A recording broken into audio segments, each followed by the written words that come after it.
In this video, I'll show you how you can connect Steam and EA. First, what you want to do is head over to ea.com, and from in here, you want to press on the profile logo. Now, once you're in here, you're going to press sign in. If you're already signed in, you want to sign out of your account. Then press sign in, and instead of typing in your usual password and email, what you want to do is press on the Steam icon, log into your Steam account, press sign in, and then you want to press allow. Now once you've done this, you will come over to a creation page, and don't worry, even though it says create your EA account, you don't have to create a new one. So just type in your information.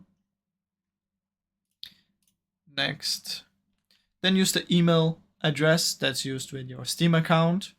So you can just select any of your Steam accounts. Then you're gonna press next and you'll successfully link them together. So that's basically how you can do it, guys. It's super simple. I really hope you enjoyed this video, and if you did, please leave a like and subscribe, as it helps me out a ton. Thank you so much for watching.